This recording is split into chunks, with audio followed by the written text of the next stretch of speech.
Welcome to Empowered by AI, the podcast for women entrepreneurs ready to harness AI to take their businesses to the next level. I'm your host, Michelle Muncy-Silva, founder of Innovative AI Studios. You may have left corporate life to start this entrepreneurial journey, but you don't have to go it alone. Here, you'll find a supportive community of like-minded women and an invaluable thought partner each week, as my guests and I share actionable insights you can use right away. So let's dive in together. Oh, Jessica Wynter Martin, I am so looking forward to talking with you today. Welcome. I'm glad to be here. Thank you so much, Michelle, for having me here. I'm really excited to discuss how we can be empowered using AI. There's a lot of fear out there, a lot of worry and concern. So we're going to go ahead and knock this out together and help people relax a bit. Yes. And I want them to meet you officially. So, can you share a little bit about your background? What led you to focus on teaching these AI skills for Mhm. business? So most people don't know I grew up in Hawaii. And I grew up in Hawaii. I actually went to Noelani Elementary. It'll be very easy to find. Told you. Don't I wonder why. But And one of the great things about Hawaii and the culture there is that my principal was Japanese. And so a lot of those principles that you see in Japanese education got brought over. And one of those is the importance of leadership, mentorship from the older children. The term head honcho actually comes from Japan, where school children used to walk in groups called cho. Then you had the honcho, the person who's the leader of the cho. So the honcho, the head honcho, it refers to older students taking care of their younger counterparts. And that was a very important thing in my elementary education from third grade forward. We had to look back and take after the kindergartners, and take after the first graders. I started really then. So by junior high school, I continued to mentor elementary schoolers. When I got to high school, I continued with my elementary schoolers, middle schoolers, and from graduation forward, then that's when I got introduced to adult learners, starting with getting extra credits in my math assignments, like being in a math lab. And that's when I really first got to experience a weird space as a young person where I'm taking a course on statistics or pre-calculus, but I'm teaching someone who's 50 or 60, a grandparent, someone who owns a business, how to handle basic math because they struggle with literacy. So I continued that into my education. I went to Berkeley. I studied Japanese and linguistics. And while I was there, like a lot of college students did to make their money, I wrote papers for other students and mostly older students. Because I was older, I came in as a transfer student. So the older people who were coming in felt a little more comfortable working with someone who was not 19.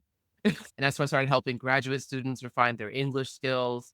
And then I started my own consulting as well, helping as well other business people. And of course, what I learned in business consulting is you're teaching. Different kind of teaching. It's much more grounded in real life application. And from there, as I traveled the world for a few years, I went back into the international education side of things, where I helped over 500 students get into their college of choice. So I have a 100% acceptance rate with all of my students. And that's working with things, that's working with, again, people 90, I say 19 to 90, right? So I had a lot of older students, especially people who are much older than I am. And I understood that they need a different kind of instruction. And that really taught me how people learn. And that sped up that process because yes, we're adults, we're used to being able to do things. We're not used to crawling. We're not used to stumbling and falling. We're not used to tripping, and toddlers can toddle, but that's why you don't remember that because it's really frustrating. And so as I came into this AI space, it really just came from the post pandemic. Of course, college admissions are down tremendously year over year. And so I saw that my industry that I was in was struggling. And for fun, as you can see, I'm an artist. So I wanted to create my artwork. So I started with Midjourney and learning this and sharing that with other groups. And those people there were just like, hey, Jess, can you teach me how to do that? The people who had the course, the program said, will you teach the Midjourney course? So it actually was a relatively organic transition from the education side of things into AI because I was an enthusiast, like many of us started out. And I found that ability where I can really reach people who are especially 50 plus, who are established in their careers. You got 20, 30 years experience doing what you do. You don't really want to start off at the absolute novice level, but you do got to learn this thing. And that's where I came in my little niche is to help the seasoned professionals pick up something new that they must learn in order to stay competitive and for their companies to be able to compete in the current marketplace. And that's what I want to explore with you for just a second. It's from your perspective, why is AI such a priority for Mhm. entrepreneurs, for small business owners right now? I would say one thing I'll say is this. For the small business, for the entrepreneur, we actually have an advantage in bringing AI into our businesses because the big companies, those big Fortune 500 multi-billion dollar companies, they have their processes. They have their systems in place. They're running on their old way of doing things that's just been upgraded over time. And with AI, it actually has the opportunity to be as much as you want it to be. So it can be something you slap on what you're already doing, or it can go down to the deepest infrastructural core levels of your company. So for small businesses, it's really helpful because especially with social media and the rise of social media based marketing, it's democratized the marketing space. It's democratized sales where anyone can open up an Etsy page or any kind of place and sell. And so being able to be faster, be more customized, be more ready and available is something that small businesses and solopreneurs and entrepreneurs have as an advantage that the big companies don't. So it's really important for us not to get too set in our ways. I think a lot of people pride themselves in being old school. And I try to remind people that where AI is today is where internet was in 1996. So whatever your perspective towards AI is now, would that have worked if you had that view towards internet in 1996 and would your business have survived 30 years? For a lot of Valid us, point. Valid yeah, so point. Yeah. a lot of us that just won't. And what we can take is you can take your expert knowledge, your real skills, and you can apply them and transfer them to something new, but you are going to have to open up your mind. It's great to stay with what you're at and where you're, what you know, but don't be afraid to pick up something new. It's just a tool in your toolbox. All Mhm. it is. And I think that part of it is it's complete overwhelm as well, because we talk about it as a tool, but for the newly initiated, it's a Hmm. waterfall of tools, right? Everybody and their dog is talking about, oh, you could use this, you could use this, you could use this. How do you suggest a business owner narrow the process? What are maybe 3 steps that they should take, right, to integrate AI logically, systematically, purposefully Hmm. into a workflow that's practical to them? That's a great question. So it's the thing I discuss with my clients, and I start with, do you have a specific problem you want to just solve with AI, or do you just want to bring AI into your business? So if you have a specific problem, that was obviously helpful. If you're just like, I just want to bring AI into my business, before I rip apart your whole company, or you open up your books, why don't you just pick one thing? What's one thing that you're doing that's a pain in the behind? What's one process or what's we often say in business, right? Focus your time on the highest income earning skill, highest income earning task you can do. So for one gal I know, she runs a nonprofit, and her, of course, biggest income earning task is going to be grants, right? Grants and proposals.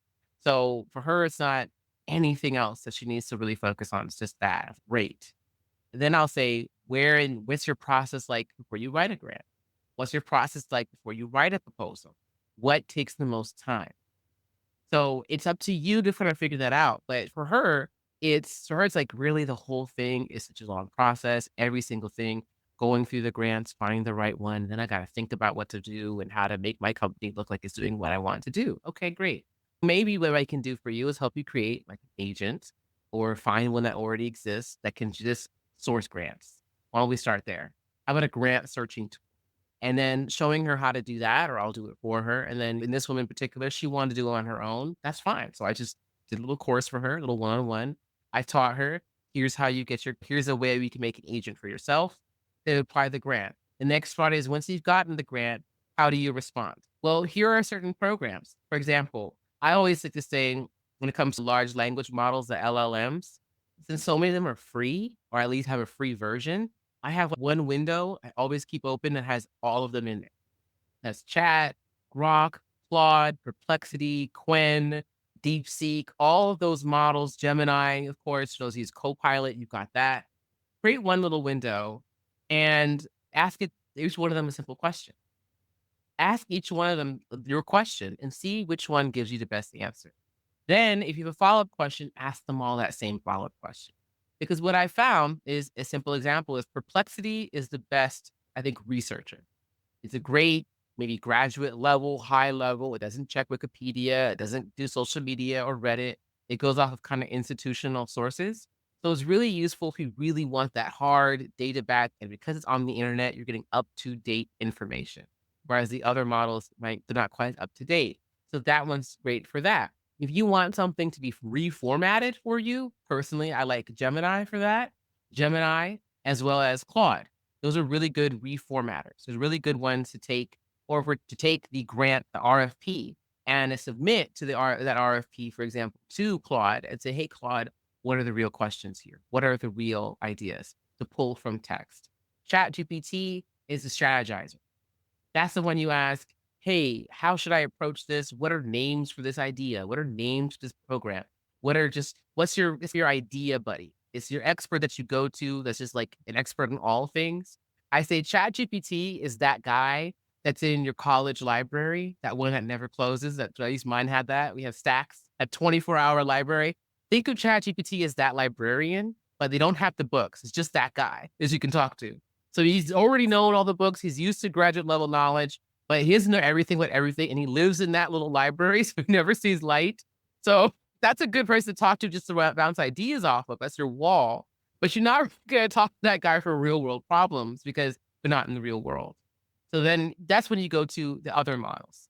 But what I find for most people, starting there, pick all those free ones out there that I just mentioned. Just Chat, Gemini, you have Grok 3, which is now for free. You have Claude, Perplexity, Quen, and DeepSeek. Start with those basic LLMs. Ask them all the same question. Then you figure out, especially as useful if you already know the answer. So if you have a sample question that you want to ask it, you already know the answer. You want to see who gives you the best answer.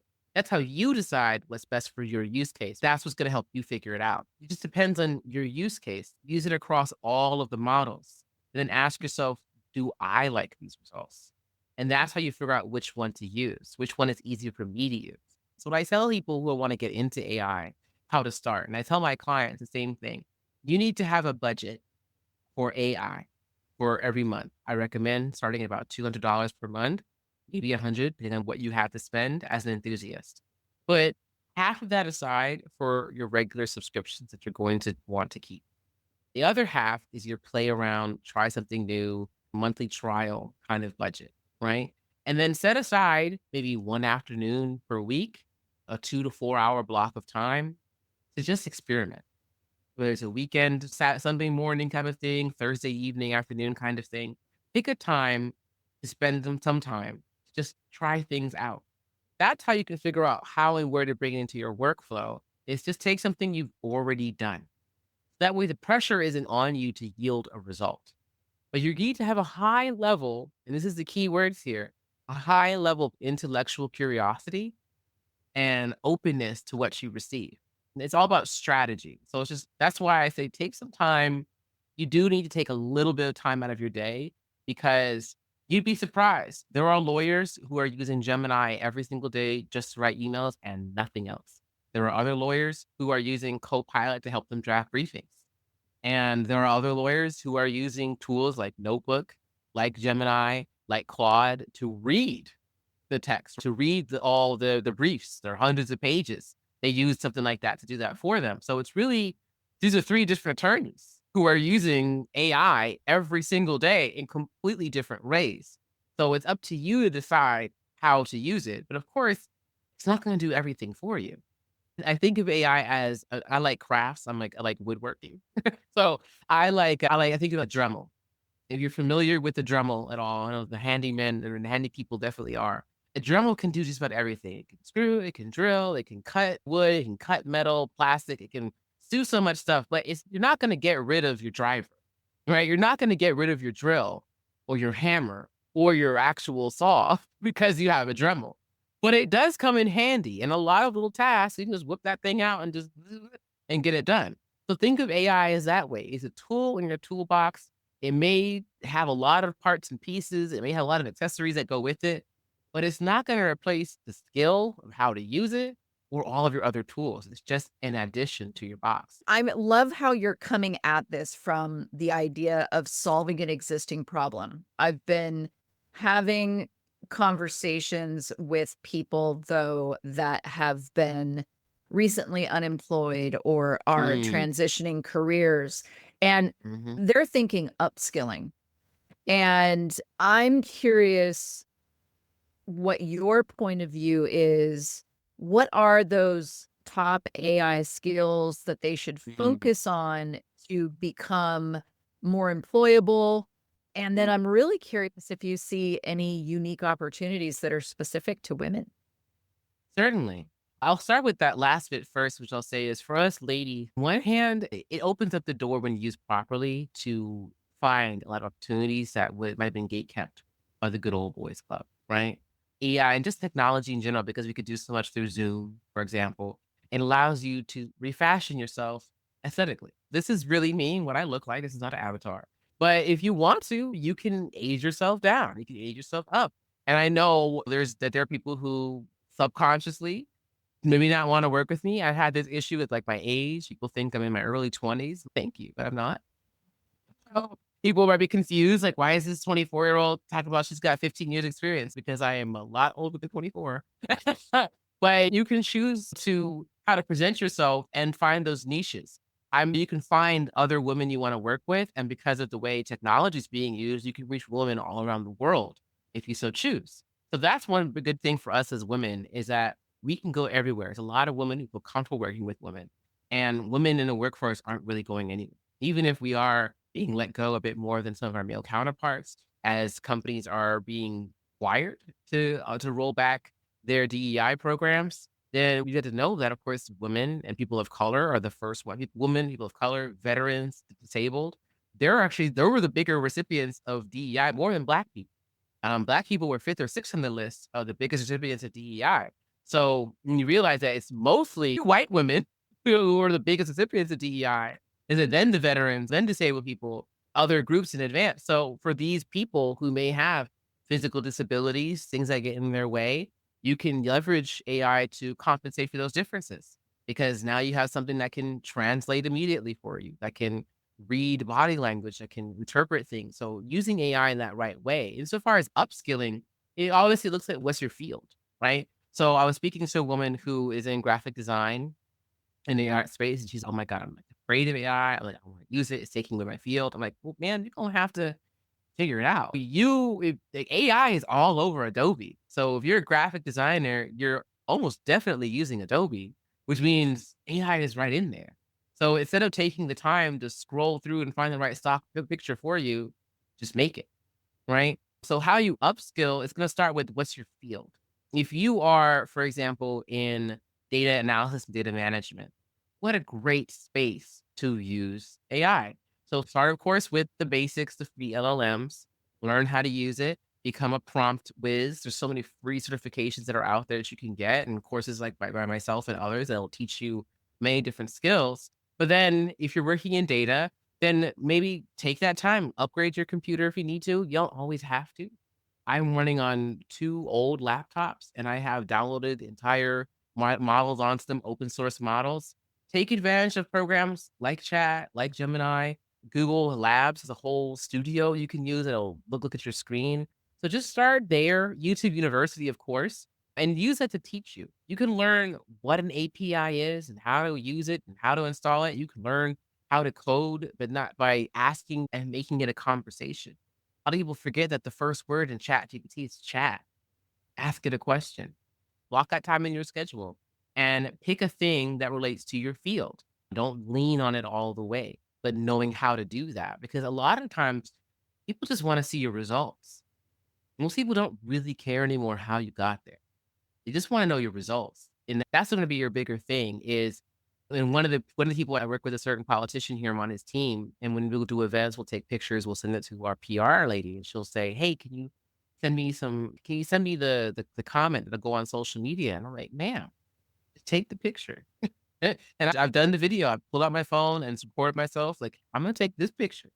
I'm going to drop it in Gemini. And I'm going to say, Gemini, make me 10 social media posts using this picture for this event that was about this. And I'm with these people. And then boom, it makes 10 posts. And I do the exact same thing in chat, in all the other programs. And then I'll send her 100 social media posts with that picture and the video. So this is how I did it. So you can do that yourself. That's going to be the biggest thing. That's why I say intellectual curiosity. A lot of certain writing tasks, certain creative tasks, which we thought were going to be safe, they're ironically exactly the opposite. But a lot of those tasks can be done. And remember, we can tell, like the human brain can tell if something was, just generated. So take a look, use it to help, but adjust. I was able to, this is probably my best story very recently. I was able to draft up a sample and a proposal for a project that's a $5,000 contract I'm going to get in 4 hours. And less than an hour of that was actually on the proposal writing. Like the whole 3 hours of that was I had to build a bot, I had to build a chat bot from scratch, get the data set, then make images and animate it to make a whole little product. Did that, filmed a little sample. Then I just took my notes, my very ugly looking handwritten outline notes of what the project is going to do. And I put it through Canva. I said, Canva, transform this into a proposal for me. And it did. Great. Take this proposal and turn it into a slideshow for me. And it did. So the proposal writing process that I actually submitted to the client barely took me 20, 30 minutes. The whole project took me 4 hours. And I submitted it and I got approved. And I'm just waiting for the money to come through. But that's how I use AI to write a proposal for $5,000 in the actual proposal writing process was less than an hour. And that's how you got to adjust to the future. You're just going to have to learn some new skills. So the upskilling isn't PBA to MA to PhD. It's just more, in order for me to make the thing, in order for me to analyze this data, I can just create something that goes through the spreadsheet for me. And then now I have to go back and review what it did. Now I can instead of taking all day making a slide, I can make 20 minutes and do my slides. But now what that means is you can actually create higher depth and quality of work. You can become a much greater expert in less time. So the demand on the workers are getting a bit higher because we know you're not shuffling paperwork. You're not click, copy, pasting. Something else can do that. So now you actually have to be able to say, I truly understand this data because I've analyzed it thoroughly and I can write a real report on it. And that's how you're seeing YouTubers are able to make a YouTube video about, for example, the Future of Jobs report, which is a 290-page document.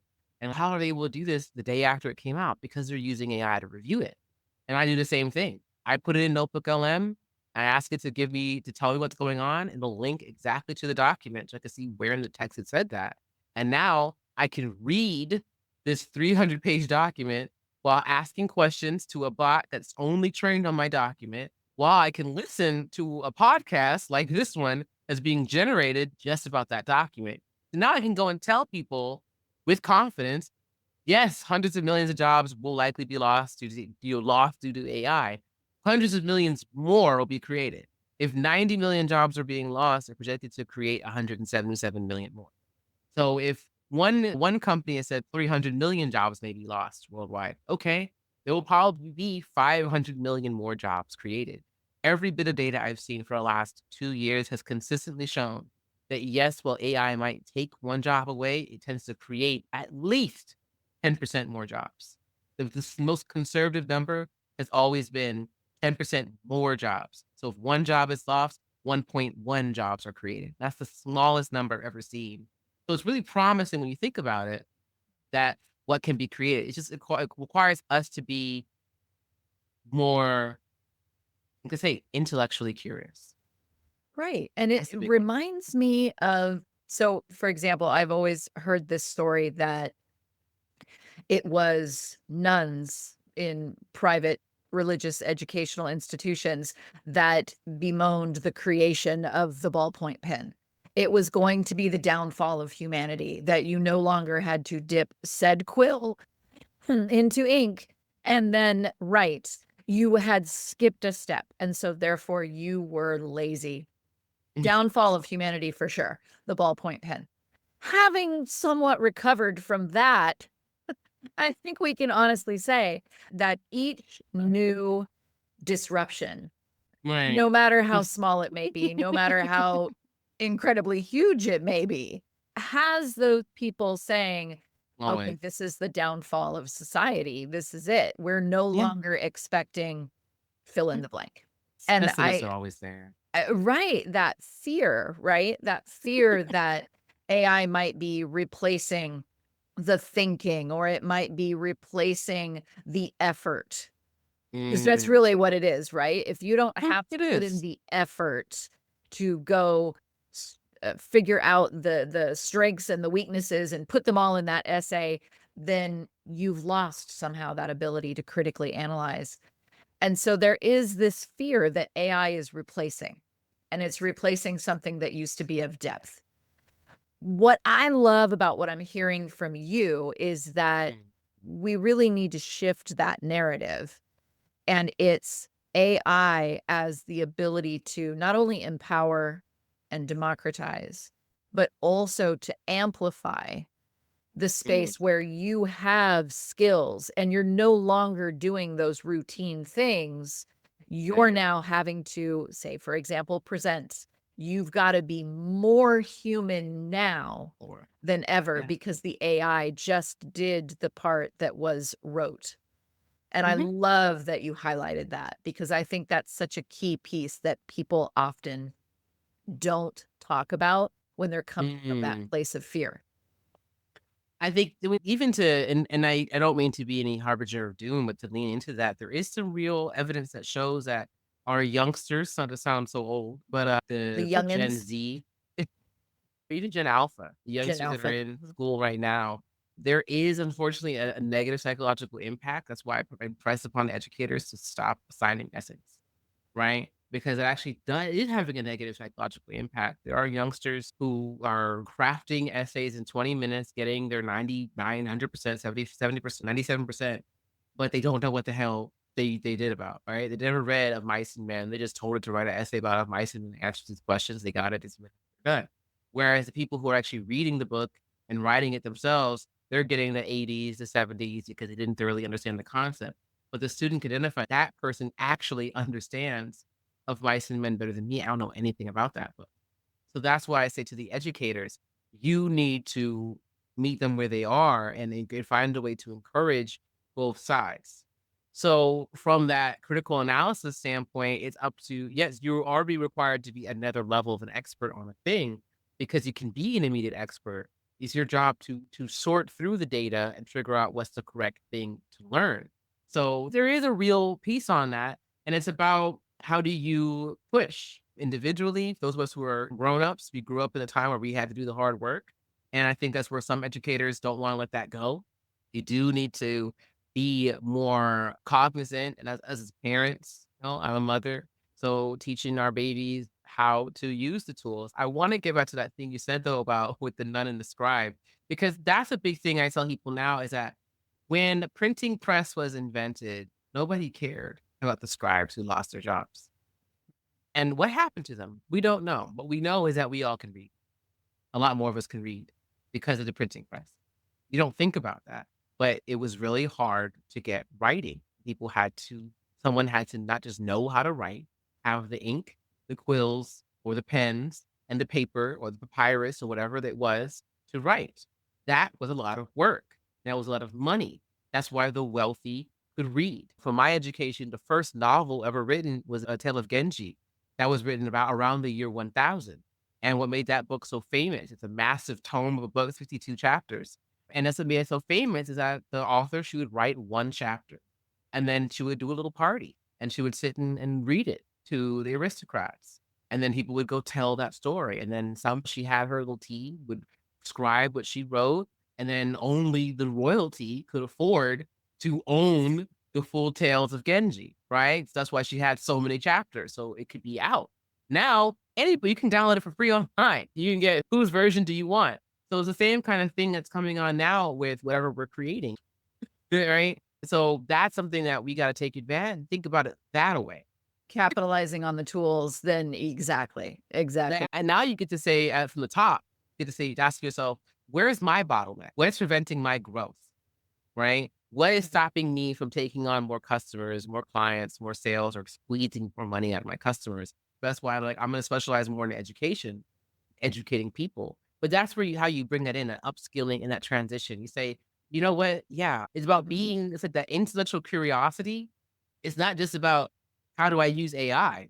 What else are you good at? What do you like to do? What's your passion? What's your fun thing? What's unique? That's why we're seeing more and more influencers that are doing everyday thing, relatable content, because people are going to scroll, you're going to watch stuff. So don't be so abashed to where you can't put yourself out there in that way. Just it's about being intellectually curious in every facet of your life. Because I can tell you, I'm a painter. All these paintings I painted myself, and I still sometimes buy prints, and I still make AI art, and I am an artist. Where the demand for real artwork isn't going anywhere. But you may be able to, if you're in a corporate office and you don't care about what artwork is in your boardroom, then just go on Midjourney, make a picture, and send it to a printer and have them print it out. And then when you're minding your business at Art All Night here in DC or whatever, wherever you live, might have a little art festival, or you go to a gallery, you see something you like, now go buy that. And now we're playing, then you got it, but you have both. You have the option. And that option is up to us as a people, but people like people. People are so in that way, like, we're not going anywhere. And that's the value I bring. Instead of you figuring out the 20,000 programs, talk to me, because that's what I do. I constantly am learning new things, cycling new things. So I can tell you, actually, just last week, a new program came out that might help you. Oh yeah, last week. That's why I know. I'm on the wait list. So it's about finding the people. I do more stuff with human beings now than I did 4 years ago in my work. I'm talking more and more to people than I ever was. So it's not going anywhere. And that's why I tell you, shorten your writing. No one's reading all that. No one needs a cover letter. Let's meet for a half hour. Because instead of reading your cover letter for a half an hour, I could just talk to you for half an hour. And I'm going to get a lot more knowledge from talking to you for a half hour than I'll ever get from this writing, because I generally don't know if you wrote it, if someone else wrote it, if you copy pasted somebody else's stuff, or if ChatGPT wrote it. I can't know, but I can tell if I'm talking to an avatar or not, because there's certain things that avatars just can't do. There could be an argument. Yeah, there could be an argument made that AI will actually force human beings to interact with each other more. There's an argument for that, introverts are like, my workday is not taken up with the mundane anymore. Now I need you to collaborate with people to take what was created by AI even further.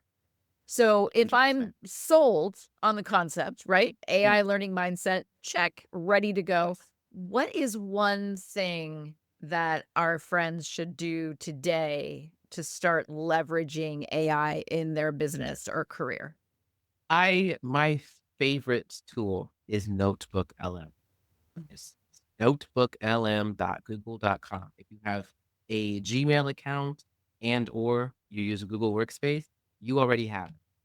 Nothing I can't sell it to you. I can sell a course on how to use it better. It's already there.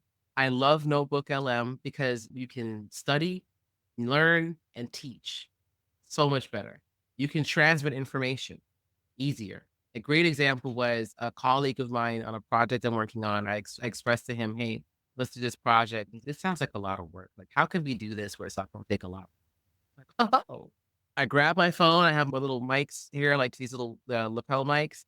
So I was actually out on my way to an event. So I was like, as I was going to where I was going in the Uber, I'm sitting here, I'm going to do this, that. And I just recorded everything into a voice note. I uploaded it to Notebook LM. And then I asked Notebook LM his exact question: how can we do this project without burnout? What are some strategies? And it pulled from my transcript, and I sent him the notebook. Here's a notebook. Go look at it. And when he did, he's like, I was overwhelmed. I'm like, but that was 45 minutes of me telling you, this is the plan. This is how we're going to do it. Here are some suggestions of how to do it effectively. And all I had to do was add your Gmail to this one, to my account, send you the link. I made a quick 5-minute video where I screen recorded on my phone. Here's how to use the notebook I just sent you. On my phone, you're gonna click this, click that, click this, and it's gonna tell you everything you need to know. So I love it. I love Notebook in that way because it is free. You can train it. It's easy to figure out. It's not, I understand because I make custom GPTs, I make avatars. It's a few steps, a few more steps than that. This one, you can take those 2 hour, 3 hour YouTube videos. For me, podcasts like this, things that I like to watch, it takes 2 hours. And maybe I did watch it. Maybe I did listen to it already. But what did he say again? What was that one? What were those 5 words? Let me put that in a notebook. What were the 5 topics that so and so mentioned? There it is. So I think the easiest tool to use to start with, because just about everybody has a Gmail account or uses Google Workspace. I haven't met anybody that doesn't do either, if not Mhm. both, is that it teaches you, you'll learn effectively. You can teach. It makes study guides for you. So when you upload something to it, you can request it to make a study guide. It makes a quiz. It gives you the answer key. It gives you essay questions. It gives you the key terms. Bam, right there. So for teachers, making lesson plans obviously is much easier. So for students to study the thing and actually learn the thing, and not just make a thing based on the thing, I think that's a really great tool. And my last little piece of advice, like that one thing to do, is look at the tools you're already using. Because if you have email, there is an AI writer in there. Why not? I've used the Gemini that's built into my Gmail account, and we'll discuss like our emails back and forth. I'll say, "Hey, add this to my calendar," and it'll add it to your calendar. Sometimes you don't have to send a calendar invite. Sometimes you're just talking. Hey, here's this flyer. Pull the information from that and add it to the calendar. And if it can't add it to the calendar, it'll say, "Here's everything that you can add to the calendar," and this makes it much easier for me to do it, the copy and paste. Same with Canva. I've used Canva for 5 or 6 years. I've used Canva for ages, and it just got these new AI features in it. I almost only just use the magic transform, so it can transform a doc to a PowerPoint to a slides and slides back into a document. That's helpful. So my biggest piece of advice to a lot of people is look at the tools you're already using, see if AI is already in there, and also realize AI isn't new. It's not even remotely new. The first AI program came out in the 1940s. So before most of us had email, knew about internet, way before the average person had a home computer, AI existed. You already even using AI, actually. You could use filters, Snapchat filters, Instagram color coding filters. That is AI. The difference is now you can talk to it. So it's already there. Just use what's already there. So that way it doesn't feel like something new you have to learn. And then lastly, of course, reach out to us, those of us who call ourselves AI consultants, because some of us are nice. Like me, I'll give you a free half hour of my time if you message me. And I'll shoot you my little link for a free half hour of my time. And even the paid time, we can sort through that for you. A lot of people say, I hate using ChatGPT for writing because it's not a good writer. Respectfully. ChatGPT is not a good writer. Gemini is a Claude is a how do you know? That's what you're paying me for, right? An hour of my time might seem costly, but it's gonna save you hundreds of hours when I'm telling you exactly which program to use. When you get on my retainer, you and your team can always come back and you'll know exactly which program to use. So the intellectual curiosity piece is gonna be a big one. Work is what opened up my mind to be more agile. And that's gonna be the biggest thing is just open your mind, be agile, be open-minded. You find yourself hitting that, I don't wanna do that wall. Just remind yourself, if I was talking about internet in 1996, how would I say? And they're Because gonna we need don't know that what though. critical thinking partner in you, right? Where can they find you? Where are we gonna connect with you?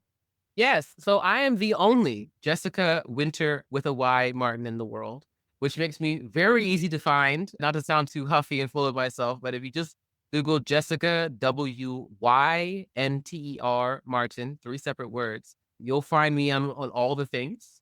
So the easiest place to find me, obviously, I'm on LinkedIn. Obviously, my socials that I'm building up for the business, or some of the term Black Girl in AI. For those of you guys who are watching the video, you can see my QR code right there, which connects you to all of that too. That's my link tree. It gets you all my things on there under the screen.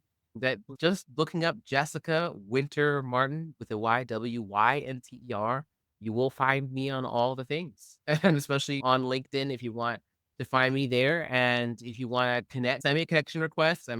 For now, I'm really good about keeping on top of my connection requests, following up people who send me messages. I like to be really on top of that for people. So you can reach out to me if you see something posted and you're concerned about the price. I usually make it. So if you just contact me, get your little coupon code. I'll get you in the door. I'll add you to my little list if you're trying to fall on a budget. I respect everybody's needs. And for your businesses, just find me, Jessica Wynter Martin, Winter. Only one in the world. All three of those Perfect. names. And Find we me. I'm got fairly to consistent. talk to you. Yes. And you got to talk to me. The only one in the world, and we got to The hang out with only you and one. learn from you. I The love only it. one. Yes, Thank I'm you happy so to help. I'm happy to much. help. Of course. Thank you for having me on your show, Michelle. I really appreciate you. Thank you for tuning in to Empowered by AI. If today's episode sparked ideas, don't wait. Follow the link in the show notes to visit innovativeaistudio.com and download your free resource, created to help you put today's insights into practice.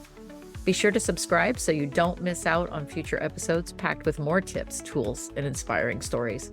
Until next time, stay empowered and keep innovating.